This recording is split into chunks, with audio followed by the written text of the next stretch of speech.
My name is Emma and I'm 25 years old now. What I'm about to tell you happened when I was just 13 on a night that changed my entire life. It was August 2013, and Hurricane Elena was bearing down on our coastal town in South Carolina. The news had been warning us for days about the Category 3 storm approaching, but nothing could have prepared me for the storm that would tear through my family that night. I remember standing in our living room watching the palm trees outside bend at impossible angles as the wind picked up. Rain was already pelting the windows so hard it sounded like gravel being thrown against the glass. My mother was rushing around, securing windows and moving furniture away from the sliding glass doors. My father was in the garage hauling sandbags. And my sister Jessica, who was 16 at the time, was on the phone with her boyfriend, crying about how scared she was. "Mom, should I move my stuff upstairs?" I asked, watching the water already pooling in our backyard. My mother barely glanced at me. "Emma, not now. I'm busy." "But the weather guy said." I said, "Not now." That's when Jessica came running down the stairs, her face blotchy from crying. Mom, I can't sleep in my room. The window is making that horrible whistling sound and the tree branches scraping the glass. I'm terrified." My mother immediately dropped what she was doing and wrapped her arms around my sister. "Oh honey, of course. We'll figure something out. You shouldn't have to be scared in your own home." I watched this exchange, feeling the familiar ache in my chest that I'd felt countless times before. Jessica was the golden child. Jessica was the one who mattered. Jessica's comfort, Jessica's feelings, Jessica's everything always came first. "She can sleep in my room," I offered, trying to be helpful. "I'll take her room for tonight." My father walked in from the garage just as I said this, soaking wet from the rain. "Nobody's switching rooms," he said firmly. "Jessica needs her own space. She's preparing for her SATs and she needs her study materials around her." "But Dad, the hurricane," I started. "Emma, enough," my mother snapped. "Your sister is going through a difficult time. Her boyfriend might be moving away next year and she's stressed about college applications. She needs stability right now." I felt my face flush with confusion and hurt. "But where will she sleep if not in her room or mine?" That's when my parents exchanged a look. It was a look I'd seen before, a look that always preceded something bad for me. My mother turned to me with an expression that was somehow both apologetic and determined. "Emma, you're going to need to give Jessica your room for a while." I blinked. "What? Where will I sleep?" "We'll set something up in the garage," my father said, not meeting my eyes. "Just temporarily until the storm passes and we can figure out a more permanent solution." The garage. I couldn't believe what I was hearing. "Dad, there's a hurricane coming. The garage floods every time it rains hard." "Don't be dramatic," my mother said sharply. "We'll put your mattress on cinder blocks. You'll be fine for a few nights." But I wasn't being dramatic. I was being realistic. Our garage had flooded 3 times in the past 2 years during regular rainstorms. During a hurricane, it would be a swimming pool. "Please," I begged, feeling tears starting to form. "I'll sleep on the couch. I'll sleep in the hallway. Just don't make me sleep in the garage during a hurricane." Jessica looked uncomfortable for a moment, but then my mother's hand on her shoulder seemed to remind her of her position in the family hierarchy. "Emma, stop being selfish. Your sister needs this." Over the next hour, as the wind howled louder and the rain intensified, I watched my father move my mattress, my clothes, and my few possessions into the garage. He set the mattress on 4 cinder blocks, which raised it maybe 8 inches off the concrete floor. My mother brought out one thin blanket and a flashlight with dying batteries. "This is just for tonight," she said, though her eyes told me she was lying. "Tomorrow we'll figure something better out." By 8 p.m. the hurricane was in full force. The power had gone out and I could hear things crashing and banging outside. Water was already seeping under the garage door, creating a growing puddle that was slowly spreading across the floor. I sat on my mattress, hugging my knees, trying not to cry as I listened to my family inside the house. I could hear them talking and laughing in the living room. My father had set up the camping lanterns and they were probably playing cards or board games to pass the time like we usually did during storms. Except this time I wasn't included. Around 9 p.m. the water in the garage was already 3 inches deep. It was lapping at the cinder blocks and I knew it would reach the mattress soon. I was cold, wet, and terrified. Every crack of thunder made me jump. Every time the wind slammed something against the garage door, I was sure it would come crashing in. I tried the door that connected the garage to the house. It was locked from the inside. I knocked. Softly at first, then harder. Mom? Dad? The water's getting really high out here. No answer. Either they couldn't hear me over the storm, or they were choosing not to hear me. I knocked again, this time pounding with my fist. Please. The garage is flooding. Still nothing. The water reached the mattress. I stood on it, balancing on the soggy surface, and tried to call out louder. Dad. The water's on the mattress now. Please let me in. Finally I heard footsteps. The door opened a crack and my father's face appeared, backlit by the warm glow of the camping lanterns. Behind him I could see my mother and Jessica sitting comfortably on the couch, wrapped in blankets. Emma, stop making such a fuss, he said, his voice hard. You're fine. Just deal with it. But Dad, I'm standing in water. The mattress is soaked. I'm freezing. Your sister needs her space, he shouted, and for the first time in my life, I saw something in my father's eyes that scared me. It wasn't just annoyance or frustration. It was anger. Real anger. Directed at me, his 13-year-old daughter, for daring to complain about being locked in a flooding garage during a Category 3 hurricane. But your sister comes first, he bellowed. She has always come first and she always will. Now stop bothering us and figure it out yourself. He slammed the door in my face. I heard the lock click. I stood there in the dark, in the water that was now up to my ankles, listening to my own father tell me that my sister, who was 3 years older than me and perfectly capable of handling some noise, mattered more than my safety. That her comfort was worth more than my life. That's when something broke inside me. Not loudly, not dramatically, but quietly and completely. The last thread of hope that my parents loved me, that they valued me, that I mattered to them at all. It snapped. I was shaking, but not from cold anymore. I was shaking from a rage and hurt so profound that I didn't know what to do with it. I was 13 years old and my parents had just shown me exactly what I was worth to them. Less than my sister's preference for which room she slept in during a storm. The water was up to my shins now. The garage door was rattling violently. I knew I had to do something or I might actually die out here. Not because of the hurricane, but because my parents had decided my sister's temporary comfort was worth more than my safety. I tried the door to the house one more time. Locked. I tried the garage door opener, but the power was out. The manual release cord was underwater somewhere. I was trapped. That's when I remembered my Uncle Robert. Uncle Robert was my father's younger brother, and he lived about 30 minutes away. He and my father had some kind of falling out years ago. I never knew the details, but they barely spoke. Uncle Robert had never married, had no kids of his own, and the few times I'd met him at family gatherings, he'd always been kind to me. He'd asked me about school, remembered my birthday, treated me like I mattered. I had his phone number in my cell phone because he'd given it to me last Christmas and told me, if you ever need anything, kiddo, you call me. Doesn't matter what time, doesn't matter what it is. You call. With shaking hands, I pulled my phone out of my pocket. By some miracle, it still had battery. By another miracle, I still had 1 bar of signal. I called Uncle Robert. He answered on the second ring. Hello. Uncle Robert? My voice came out as a sob. It's Emma. I need help. Emma? What's wrong?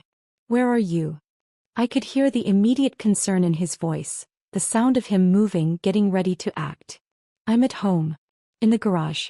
My parents locked me out here because Jessica wanted my room and it's flooding and I'm standing in water and they won't let me in and... The words tumbled out in a rush, broken by sobs.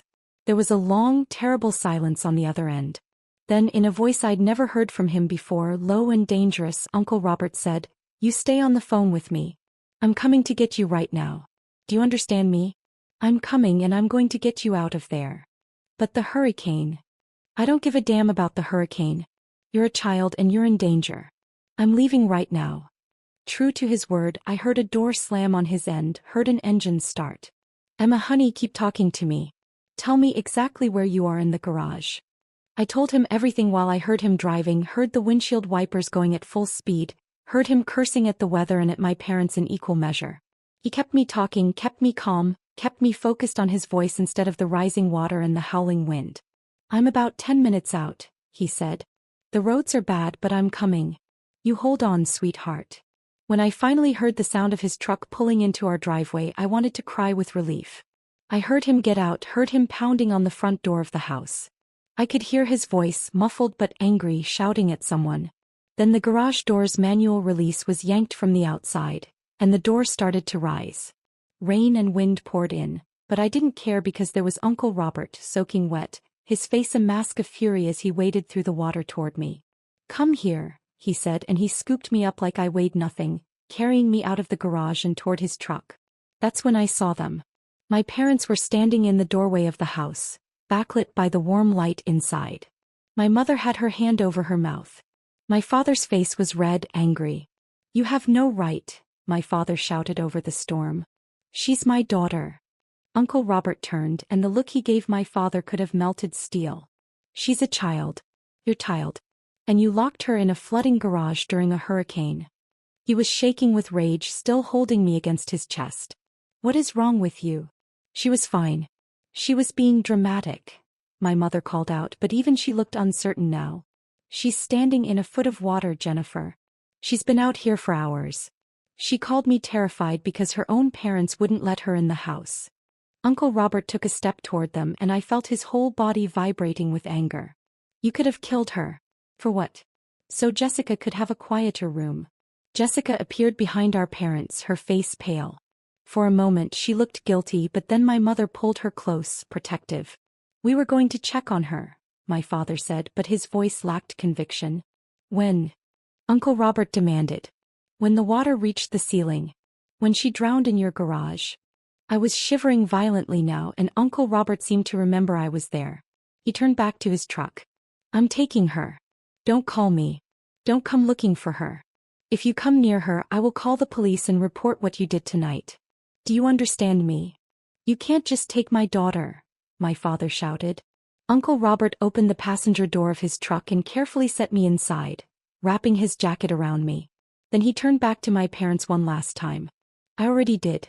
And if you had any decency, you'd be grateful someone gives enough of a damn about her to make sure she doesn't die in your garage." He got in the truck and we drove away. I watched through the rear window as my parents stood in the doorway, getting smaller and smaller, until we turned the corner and they disappeared from view. Uncle Robert's house was farther inland, away from the worst of the flooding. It was a modest 2-bedroom place, but it was warm and dry and safe. He brought me inside, gave me dry clothes that were way too big for me, and made me hot chocolate while the hurricane raged outside. "You're staying here," he said, not as a question but as a statement. "As long as you need to. As long as you want to." "They're going to want me back," I whispered, though even as I said it I wasn't sure it was true. Uncle Robert's jaw tightened. "Let them try." Then his expression softened and he sat down across from me at his kitchen table. "Emma, what happened tonight? That wasn't okay. That was never okay. And I need you to understand something. None of this is your fault. Not any of it." I started crying then, really crying for the first time that night. All the fear and hurt and confusion poured out of me, and Uncle Robert just sat there letting me cry, occasionally reaching over to squeeze my hand. "Why don't they love me?" I asked when I could finally speak again. "What did I do wrong?" "Nothing," Uncle Robert said fiercely. "You did nothing wrong. Some parents, some people, they're broken in ways that have nothing to do with their kids. Your parents' treatment of you says everything about them and nothing about you. You understand me?" I nodded, though I didn't fully believe it yet. How could I? I was 13, and my parents had just demonstrated in the clearest possible way that my sister's minor inconvenience was worth more than my safety. But Uncle Robert meant it. And over the next days, weeks and months he proved it in ways big and small. My parents did try to get me back. 3 days after the hurricane, when the roads were clear, they showed up at Uncle Robert's house. My father was blustering about rights and kidnapping. My mother was crying, saying they'd made a mistake, that they were worried sick. But I wouldn't come out of my room. I couldn't. Every time I thought about going back to that house, I remembered standing in that garage, pounding on the door, begging to be let in while my father told me my sister came first. Uncle Robert handled them. I heard raised voices, heard my father threatening legal action. But Uncle Robert had taken pictures of the flooded garage that night, had a record of my phone call to him, and had already consulted with a lawyer. He made it clear that if they pushed this, he would push back, and what happened that night would become public record. They left without me. Jessica called me once 2 weeks later. "Emma, Mom and Dad are really upset. When are you coming home?" I'm not, I said quietly. Don't be ridiculous. You're 13. You can't just decide to live somewhere else. Why didn't you say anything? I asked. That night when Dad was moving my stuff to the garage, when you could hear me knocking and calling for help, why didn't you say anything? There was a long silence. Then, it wasn't my fault. I didn't know it would flood that badly. But you knew I was out there. You heard me. And you didn't care. You're being dramatic. I hung up. She didn't call again. Uncle Robert became my legal guardian through a process I didn't fully understand at the time. There were court dates and lawyers and social workers. My parents fought it initially but not very hard. I think part of them was relief to not have to deal with me anymore. I was the daughter who didn't fit their narrative, who didn't perform the way Jessica did, who required actual thought and care instead of just being easy. So they let me go. And Uncle Robert took me in not as an obligation but as a joy. He enrolled me in a new school closer to his house. He learned how to braid hair by watching YouTube videos so he could help me in the mornings. He came to every parent-teacher conference, every school play, every band concert. He taught me how to change a tire, how to manage money, how to stand up for myself. More than that, he taught me what unconditional love looked like. It looked like driving through a hurricane to save someone. It looked like patient encouragement when I struggled with algebra. It looked like sitting up with me until 2 a.m. when I couldn't sleep because of nightmares about being trapped in that garage. You're going to do amazing things, Emma, he would tell me. You're smart and strong and kind. Don't let anyone ever make you believe otherwise. And slowly, painfully, I started to believe him. I threw myself into school. Partly because I genuinely loved learning, but partly because I wanted to prove something, to my parents, to myself, to the world. I wanted to prove that I was worth more than they'd valued me. That throwing me away had been their loss, not mine. I made honor roll every semester. I joined the debate team. I volunteered at the local animal shelter. I started a coding club at my high school. I was elected student council president my junior year. And all the while, Uncle Robert was there, proud of every achievement, big or small. That's my girl, he'd say, and I'd feel a warmth in my chest that I'd never felt with my parents. When it came time to apply for colleges, Uncle Robert and I spent hours researching schools and scholarships. He made it clear that money wasn't an issue. He'd find a way to pay for wherever I wanted to go. But I was determined to earn as much scholarship money as possible. I didn't want anyone to ever say I'd gotten where I was going because of handouts. I got into MIT with a full academic scholarship. The day the acceptance letter came, Uncle Robert cried. He actually cried, tears streaming down his face as he hugged me tight. I knew you could do it. I always knew. My parents found out somehow. My mother called me for the first time in 4 years. Emma, we heard about MIT. That's wonderful, honey. We're so proud of you. The casual tone, as if the past 4 years hadn't happened, as if she had any right to claim pride in my accomplishments, made my blood boil. Don't, I said coldly. You don't get to be proud of me. You didn't raise me. You threw me away in a flooding garage because Jessica wanted my room. Uncle Robert raised me. He gets to be proud. You get nothing. Emma, we made a mistake. You made a choice, I corrected. Over and over again you made choices that told me exactly what I was worth to you. Don't call again. I hung up and blocked the number. At MIT I thrived. I majored in computer science and economics, double majoring because apparently I enjoyed torturing myself with workload. I did internships at tech companies in the summers. I made friends, real friends who valued me for who I was. I even dated a little, though relationships were hard when you had trust issues the size of a hurricane. Uncle Robert came to visit me every few months, always bringing care packages and dad jokes. How are you doing, kiddo? He'd ask, and I'd tell him everything, the good, the bad, the overwhelming. He listened to it all with the same patient attention he'd always shown me. I'm proud of you, you know, he said during one visit my sophomore year. Not just because of your grades or your internships. I'm proud of the person you've become. You're kind despite everything that happened to you. You're strong without being hard. You turned pain into purpose. I learned from the best, I told him, and I meant it. During my senior year, Uncle Robert's health started declining. He'd always been healthy, active, but he started having trouble breathing. Tests revealed advanced lung cancer. He'd been a smoker in his younger years and now it was catching up with him. I wanted to leave school to come home and take care of him. But he refused. You have 1 semester left. You finish. I'll still be here when you graduate. He was but barely. I could see how much weight he'd lost, how hard it was for him to breathe. But he came to my graduation, oxygen tank and all, and he cheered louder than anyone when my name was called. "MIT graduate," he said afterward, holding both my hands in his thin ones. "Emma Chin, MIT graduate. Damn, I'm lucky I got to see this." "Uncle Robert. I need to tell you something," he interrupted, his voice serious. "I've been updating my will. When I'm gone, everything goes to you. The house, my savings, my investments. All of it." "I don't want to talk about this," I said, tears already forming. "We have to," he insisted gently. "Emma, I want you to know that you gave my life meaning. Before you, I was just going through the motions.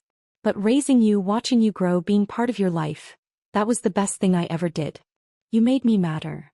"You always mattered," I choked out. "So did you," he said. "I just wish your parents had been smart enough to see it." He died 3 months later, peacefully in his sleep.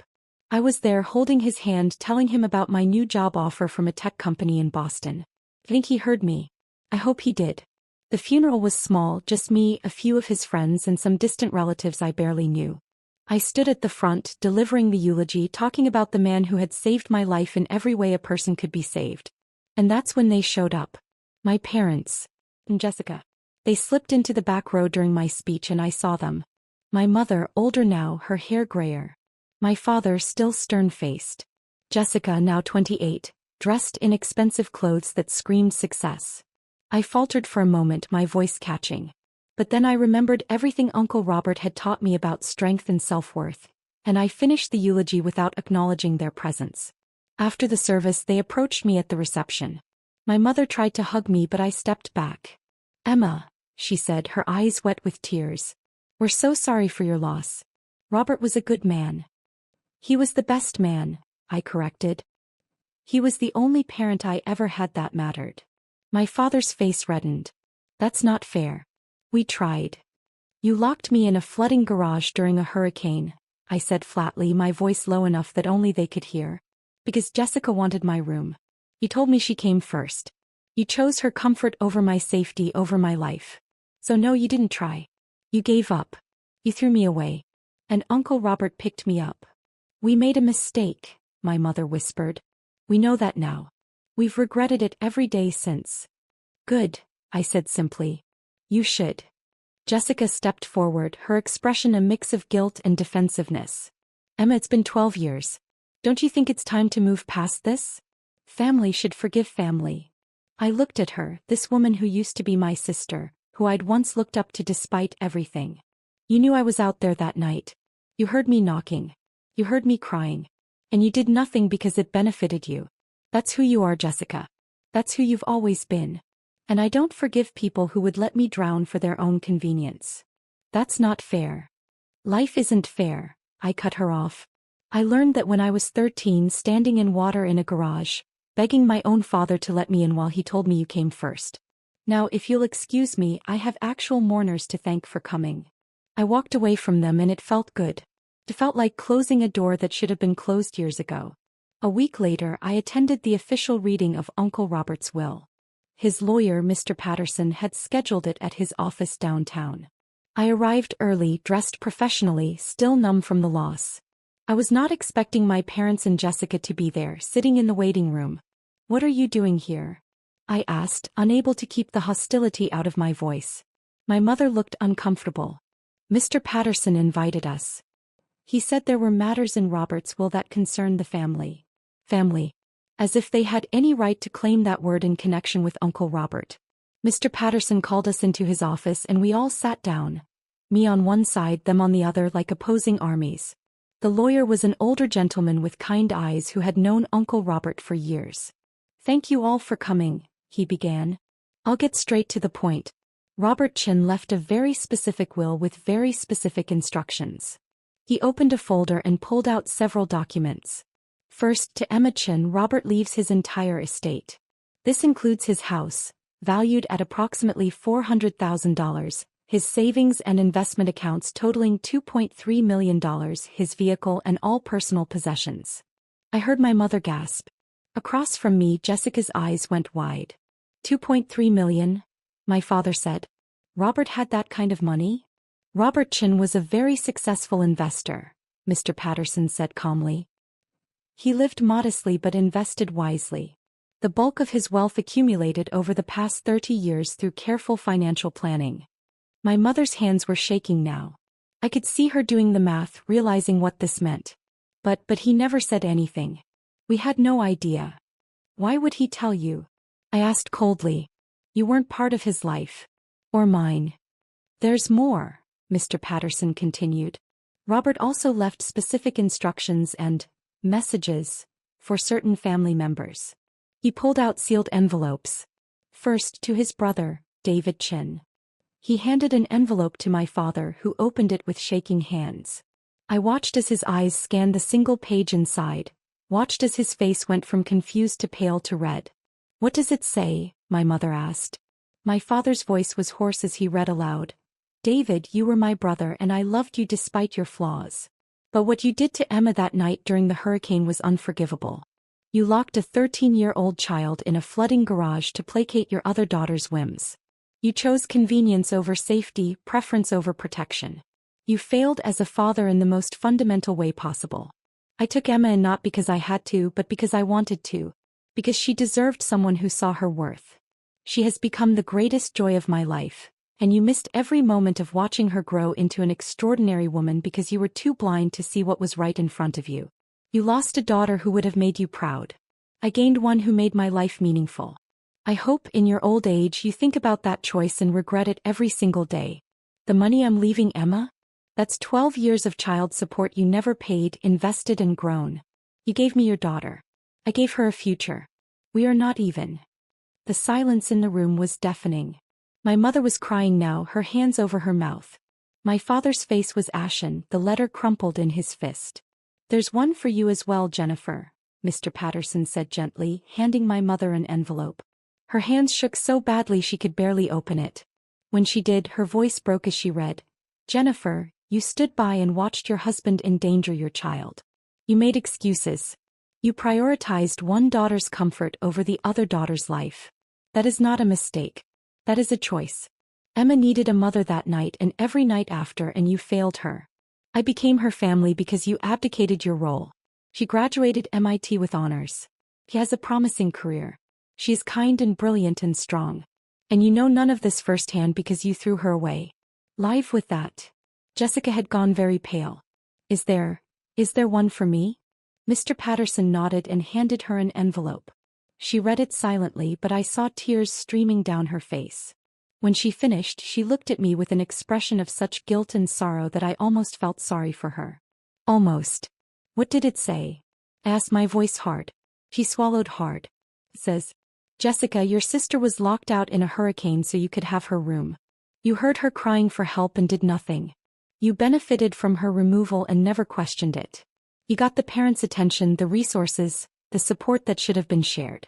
You built your success on the foundation of Emma's exclusion. I hope you understand that every achievement you celebrate, Emma earned twice over with half the support. She is twice the person you are with half the advantages you had. That is who your sister is. And you will never know her because you never deserved her. The room was silent except for my mother's quiet sobbing. Mr. Patterson cleared his throat. Robert also left a final message for Emma, to be read aloud in front of everyone present. He handed me an envelope with my name on it in Uncle Robert's handwriting. My hands were steady as I opened it, my eyes filling with tears as I saw his familiar scrawl one last time. My dearest Emma, I read aloud, my voice thick with emotion. If you're reading this, I'm gone, and I hope you know that my last thoughts were of you and how grateful I was for every day we had together. You were not just my ward or my responsibility, you were my daughter in every way that mattered. I never had children of my own, but I got to raise you, and that was the greatest privilege of my life. I paused, wiping my eyes, aware of my parents watching me. I'm leaving you everything because you deserve it, but also because I want you to understand your worth. You are worth $2.3 million. You are worth a house and a future and security. But more than that, you are worth love and care and protection. All the things you should have received from your birth family and didn't. Don't let anyone ever make you feel less than worthy again. Not your parents, not your sister, not anyone. My voice broke, but I forced myself to continue. To your parents, I say this in front of you. Emma is the best thing you ever created and you threw her away for nothing. You traded a daughter who would have loved you unconditionally for the convenience of not having to tell your other daughter no. That is your loss, not hers. He doesn't need you. She never did after that night. But you need to know what you lost so that you live the rest of your lives with that knowledge. I looked up at my parents. My mother was openly weeping now. My father's eyes were wet, his jaw clenched. Jessica looked like she wanted to disappear. Finally, I continued, my voice stronger now. Emma, my darling girl, you are going to do incredible things with your life. You already have. This money is just a tool to help you do more. Buy a house. Start a company. Donate to causes you believe in. Live a big, full, beautiful life. And every time your parents see or hear about your success, they'll know that they had nothing to do with it. They'll know they were wrong about you. They'll know what they lost. That is its own kind of justice. I love you, kiddo. I always will. Make me proud, though you already have. Uncle Robert. I finished reading and carefully folded the letter, tucking it back into the envelope. When I looked up, I saw my mother staring at me with an expression of such profound regret that it would have been satisfying if it wasn't so pointless. Emma, she whispered. You what? I asked, my voice calm now, steady. You're sorry? You made a mistake? You wish you could go back? She nodded frantically. Yes. All of that. Emma, if we could just... No, I said simply. No second chances. No reconciliation. No family reunions. You made your choice 12 years ago and I've made mine now. You taught me that I'm worth less than Jessica's convenience. Uncle Robert taught me that I'm worth $2.3 million and a lifetime of unconditional love. I'm going with his assessment. But we're your parents, my father said, finding his voice. No, I corrected. You're the people who created me. Uncle Robert was my parent. He's the one who raised me, who sacrificed for me, who loved me. You're just strangers who share my DNA. That's not fair, Jessica said, her voice small. We were young. We didn't understand. You were 16, I interrupted. Old enough to know that locking someone out during a hurricane was dangerous. Old enough to say something. Old enough to care. You just didn't because it benefited you not to. That's not youth. That's character. I stood up, gathering my things. Mr. Patterson, thank you for handling this.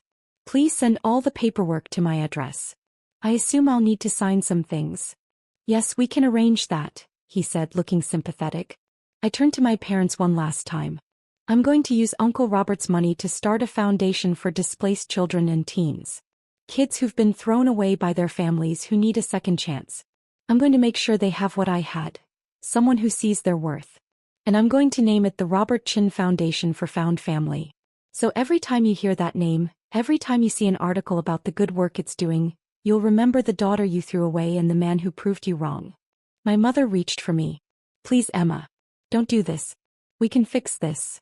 There's nothing to fix, I said, stepping back. You broke something 12 years ago that can't be repaired. I'm not doing this to punish you. I'm doing this because you're not my family anymore. You haven't been for a very long time. I walked out of that office with my head high, leaving them sitting there with their regret and their guilt and their loss. And I never looked back. That was 3 months ago. Today I'm sitting in my new office, the one I bought with part of Uncle Robert's money, finalizing the paperwork for the Robert Chin Foundation. We've already helped 7 teenagers find safe homes and access to education. We've paid for 3 kids to go to college. We've provided therapy and support and, most importantly, the message that they matter. My parents have tried to contact me 47 times. Calls, emails, text messages, even a letter delivered through their lawyer. I've ignored all of it. Jessica has tried as well, sending long messages about how sorry she is, how much she regrets everything, how she wants to be sisters again. I delete them without reading past the first line. Some people might say I'm being cruel, that I should forgive them, that family is family. But those people weren't locked in a flooding garage at 13 years old while their father screamed that their sister came first. Those people didn't spend their entire childhood being told through actions, if not words, that they were less valuable, less loved, less worthy. I learned from Uncle Robert that family isn't about blood. It's about who shows up for you. It's about who drives through hurricanes to save you. It's about who sits with you through nightmares and celebrates your victories and loves you unconditionally. My parents weren't that. Uncle Robert was. And now with his money and his legacy, I'm going to make sure other kids know they're worth saving too. Because every child locked out in the cold deserves someone to open the door. Every kid dismissed and devalued deserves someone to see their worth. Every daughter or son thrown away deserves to know they matter. Uncle Robert taught me that. And now I'm going to spend the rest of my life teaching it to others. My name is Emma Chin. I'm 25 years old. I'm worth $2.3 million, but I learned from the best that my real worth has nothing to do with money. It has everything to do with the love I received from the man who became my real father. The one who proved that family is a choice, not an obligation. And I choose to honor his memory by being that person for someone else. That's the best revenge I could ever have. If you enjoyed this story, drop a comment and let me know where you're watching from. Your support means everything.